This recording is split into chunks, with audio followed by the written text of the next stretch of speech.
Oh,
এবং মৃদু হাসি বদন খানা তাদের ভাব দেখলেই যায় চেনা। তার ভিতরে গুরুর প্রতি প্রেম, বিশ্বাস, ভক্তি আছে, তাদের আদব কায়দায় সেটা প্রকাশ পায়। আমার নবী বলেছে যে আমার দুরূদ শুনে, আমার জ্ঞান শুনে যার হৃদয়ে ঘামে না, সে আমার উম্মত না। তদ্রূপ যারা গুরুকে বিশ্বাস করেন, গুরুকে ভালোবাসেন, গুরুর প্রতি মহব্বত সহব্বত এই কল্পে আছে, তারা গুরু নাম শোনা মাত্র, গুরু গান শোনা মাত্র, গুরু কথা শোনা মাত্র যদি সেই হৃদয়টা না ঘামে, তাহলে আমি গুরুর ভক্ত হতে পারিনি। গুরুর ভক্ত হওয়া অত সহজ না। তাই ভাব জিনিসটা এমন যেটা দেখলেই বোঝা যায়। রাধা বল্লভ একটি গানের মধ্যে বলেছে, আমার গুরুকে যে ভালোবাসে তার মতো আর বান্ধব নাই, মনে বলে তাকে পেলে আমার নয়ন জলে দুই বাঁধে। তো আমার বাগানে একটি কথা বললো যে আজকে পাওয়া তো মারফত, আপনি তো গুরুর মধ্যে চলে আসলেন। আসলে মারফত চাইলে গুরু কথা বলতেই হবে, কারণ মারফতে গুরু থাকে। তাই গুরু কথা না বললে কখনো মারফত থাকে না। তো সেই দিকে লক্ষ্য করে আমার কথা বলা। আর আপনার শরীয়তের মধ্যে যেটা নাই সেটাই আমার মারফতের মধ্যে আছে। আপনার শরীয়তের কথা যেমন আমি বলতে পারবো না, তদ্রূপ আমার মারফতের কথাও আপনি বলতে পারবেন না। আপনার শরীয়তে যাহা আছে আপনি তাহাই বলবেন, আর আমার মারফতে যাহা আছে আমি তাহাই বলবো, যদি গুরু কৃপা করে, সহায় করে। পিতা মাতার কথা আমরা মন দিয়ে শুনলাম,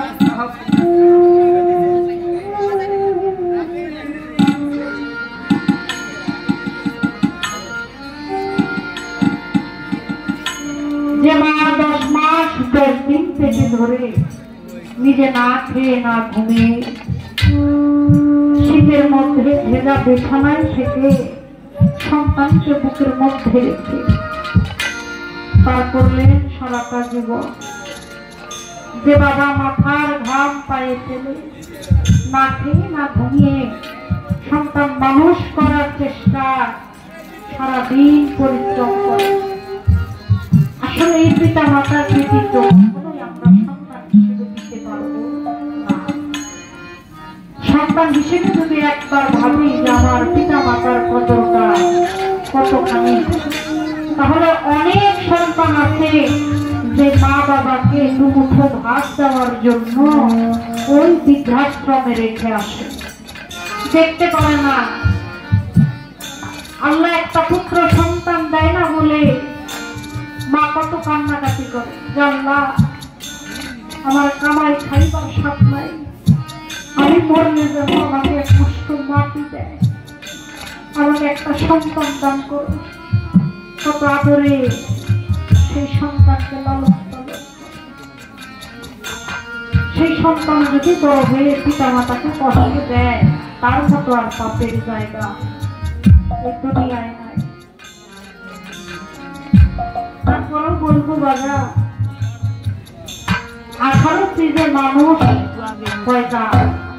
আল্লাহ দেওয়া 10, বাবার 4, মায়ের 4, এই 18 চিজ দিয়ে একটা মানুষকে গঠিত করা হয়েছে। যখন আল্লাহ 10 আল্লাহ নিয়ে যায়, মায়ের 4 মায়ে নিয়ে যায়, বাবার 4 বাপে নিয়ে যায়, তখন কিন্তু আর কোনো কিছু থাকে না। নিজামুদ্দিন আউলিয়া খুন করে সাউলিয়া হয়ে যায়, খুন করে সেই স্ত্রীকে বলে এই যে আমি খুন করি, পাপ কাজ করি, আমার এই পাপের ভাবি তুমি দিবে। স্ত্রী বলে না, আমার অধিকার, আপনি কিভাবে আমাকে খাওয়াবেন পড়াবেন এটা আপনার দায়িত্ব। তার পাপের ভাগ তার স্ত্রীও নেয় না। মাকে বলে মা আমি তোমার সন্তান, এই যে আমি খুন করে পাপ কাজ করি, আমার এই পাপের ভাগ কি তুমি নিতে পারবে? মাও বলে এই পাপের ভাগকে নেওয়ার সাধ্য আমার নাই। পাপের ভাগ আমি নিতে পারবো না। জন্মদাতা পিতার কাছে যায়, পিতাও বলে বাবা এই পাপের ভাগকে নেওয়ার সাধ্য আমার নেই। যে সন্তানকে লালন করলো, পালন করলো, মানুষ করলো, সেই সন্তানকে থেকে বললো বাবা আর তোদের জন্য আজকে আমি এত কষ্ট করি, আমার পাপের ভাগ কি তোরা একটু নিবি? সন্তান বলে না বাবা, এই পাপের ভাগ তো আমরা নিতে পারবো না, এটাই ভাগ তো আমাদের।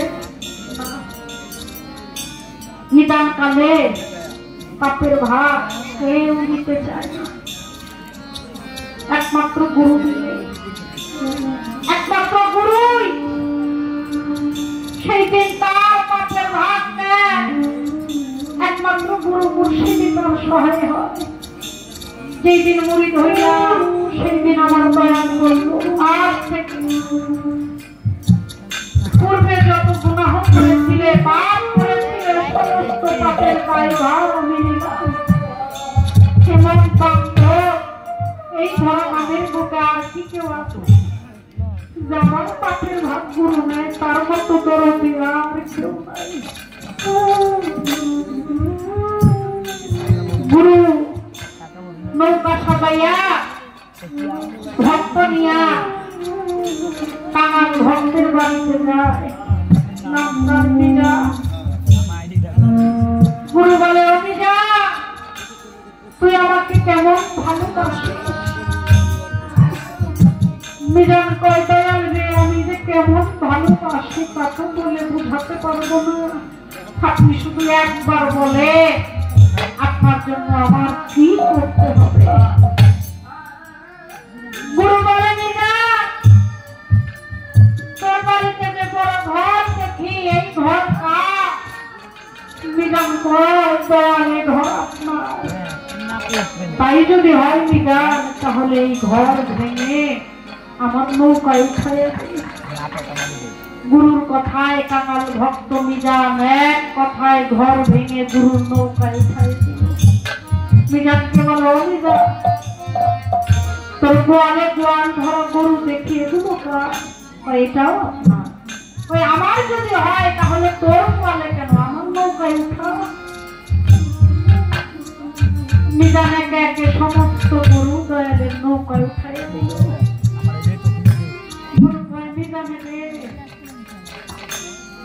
সবই তো দিলি, তোরা তোরের সন্তান পুত্র স্ত্রী এগুলো কার? মিজান দুইটা চোখের পানি ছেড়ে দিয়ে বলে দয়া এগুলো যে আমার না, এগুলো আমার না, আমি যে আমার করতে পারিনি, তারাও আপনার। গুরু বলে মিজান আপনার যদি আমার যদি হয় রে মিজান তাহলে তোর বউ বাচ্চা আমার নৌকায় ছেড়ে দে, আমি নিয়ে যাই। আমার যখন তোর বাড়িতে কেন মিজান একে একে সমস্ত কিছু দয়ালের নৌকায় যখন উঠাইয়া দিল, গুরু সমস্ত কিছু নিয়ে যখন নৌকাটা ছেড়ে দিতে মিজান তোলা কাটা মুরগির মতো নদীর পরে গড়গড়ি করে ছটফট করে। গুরু ওই দূর থেকে দেখছে যে মিজান কাঁদছে, গুরু আবার নৌকা ঘুরাইয়া মিজানের ঘাটে আসছে বাড়ি। আমি আজকে তোর সব জিনিস নিয়ে গেছি বিদায়, তুই কি কাঁদছ? মিজান বলে বাবা আমার অসুবিধা তার জন্য কাঁদিল, আমার বলে করো তোমার নৌকার জায়গা হইল, আমার বাড়ির ঘর তোমার নৌকায় জায়গা হল,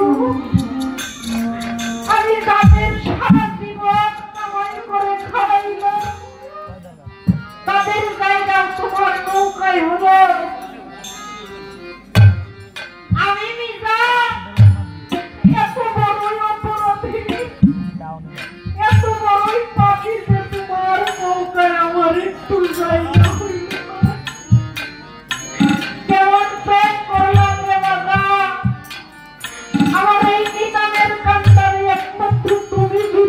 আর কেহ নাই ওরে কোথায় রহিলা রে